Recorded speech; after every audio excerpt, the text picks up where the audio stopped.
Hoy vamos a meternos con un concepto legal que a primera vista suena, suena a cosa de abogados, ¿no? El usufructo. Pero en realidad es algo que nos rodea y que es súper interesante. Piensen en esto, la idea de que una misma cosa, una casa, por ejemplo, pueda tener un dueño y, a la vez, otra persona totalmente diferente, que es quien la usa y la disfruta. ¿Cómo es eso posible? Pues vamos a desgranarlo. A ver, lancemos una pregunta al aire, casi como un acertijo. ¿Es posible que alguien viva en una casa, recoja los frutos de un huerto o cobre los dividendos de unas acciones sin ser el propietario de nada de eso? Pues sí, vaya que sí es posible. Y la respuesta, la llave que abre esta puerta, es justamente el usufructo.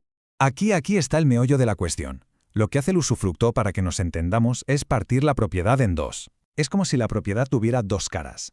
De repente, sobre una misma cosa, aparecen dos figuras, dos derechos distintos conviviendo a la vez. Y estos son los dos protagonistas de nuestra historia. Por un lado tenemos al nudo propietario. Suena raro, ¿verdad? Pues es el dueño del ladrillo, del papel, pero su propiedad está, como dice el nombre, desnuda. O sea, la tiene, pero no la puede usar. Y en la otra esquina, el usufructuario. Este no es el dueño, pero es quien vive la fiesta. Es quien puede usar la cosa. Y ojo, quedarse con todo lo que genere. Los alquileres, la cosecha, los beneficios, todo para esa persona.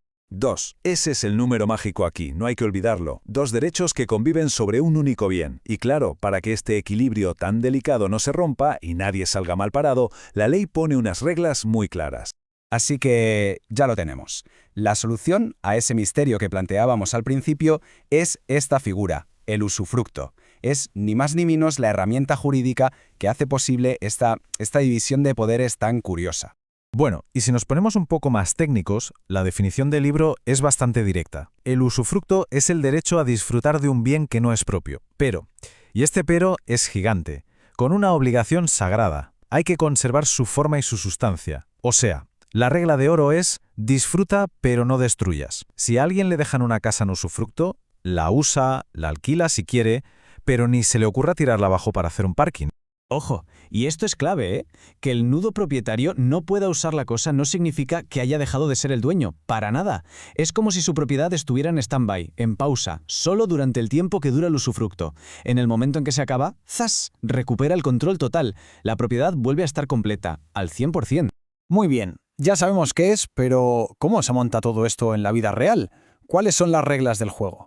Pues resulta que no hay una única forma de crear un usufructo. Hay varios caminos. A veces es la propia ley la que lo impone. Es muy típico en temas de herencias para proteger al cónyuge viudo, por ejemplo.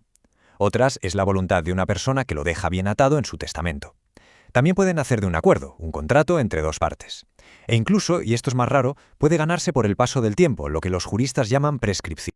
Claro, para que todo esto tenga validez y no haya líos, hay que hacer las cosas bien. Sobre todo si hablamos de bienes importantes como una casa, un piso, ahí la ley no se anda con chiquitas. Es obligatorio pasar por notario, o sea, hacerlo en escritura pública. Y después, directos al registro de la propiedad. ¿Por qué tanta formalidad? Pues para que todo el mundo se entere, para que sea oficial y para proteger tanto al propietario como al usufructuario. Y aquí vemos ese equilibrio del que hablábamos, el toma y daca de la cuestión. Por un lado, los derechos del usufructuario, que no son pocos, puede usar la cosa y, lo mejor, se lleva todos los frutos, todos los beneficios que genere. Pero claro, todo derecho conlleva una obligación, y las suyas son serias. Tiene que hacer un inventario detallado al empezar para saber qué hay y en qué estado está. Normalmente tiene que prestar una fianza, una garantía, y la más importante de todas, tiene que cuidar el bien como si fuera oro para devolverlo al final tal y como lo recibió. Bueno, con el desgaste normal del uso, claro. Una cosa que tiene que quedar clarísima. El usufructo tiene fecha de caducidad. Siempre. No es para siempre. Se puede pactar por un tiempo fijo, por ejemplo, lo dejo por 10 años. O, lo que es súper habitual, que sea vitalicio. Esto significa que dura mientras viva la persona usufructuaria. Ni un día más. Y esto nos lleva a un punto absolutamente crucial. El usufructo es un derecho personalísimo. ¿Qué quiere decir esto? Pues que está ligado a la persona y no se puede pasar a los herederos. Es la gran diferencia con la propiedad. Una casa se hereda. ¿El derecho a usar esa casa? No. En el momento en que el usufructuario fallece, ¡puf!, el derecho se evapora, se extingue, y la propiedad de forma automática vuelve a estar completa en manos del nudo propietario. Pero a ver, una idea tan particular como esta, ¿de dónde sale? No parece algo que se haya inventado ayer, ¿verdad? Pues no. Para entenderlo tenemos que hacer un pequeño viaje en el tiempo. Nos vamos nada menos que a la antigua Roma. Allí nació el usufructo y no por un capricho legal, sino por una necesidad muy humana. proteger a la familia. Imaginen la situación. Fallecía el cabeza de familia y había que asegurar que su viuda tuviera un techo y un sustento de por vida.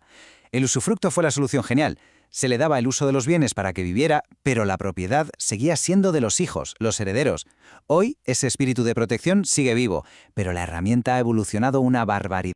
Y esto nos trae de vuelta al presente y a la gran pregunta: ¿cómo es posible que una figura jurídica inventada por los romanos hace más de 2000 milenios siga siendo tan útil y tan importante hoy? Pues porque ha demostrado ser una herramienta increíblemente flexible. Hoy en día, el usufructo es un comodín potentísimo en la planificación patrimonial. Sirve para organizar una herencia y asegurarse de que una persona quede protegida, sí, como en Roma, pero también se usa en estrategias fiscales, en operaciones de inversión, en la gestión de empresas. Su capacidad de adaptación es alucinante. Ha pasado de ser una solución para un problema familiar a convertirse en una pieza clave del engranaje legal y financiero moderno. Así que, al final, la reflexión es esa. El usufructo es el ejemplo perfecto de cómo una idea antigua, nacida para resolver un problema muy concreto y humano, puede ser tan increíblemente moderna y versátil. ¿No es fascinante que las mejores soluciones del futuro a veces ya estuvieran escritas en el pasado? Ahí queda la pregunta.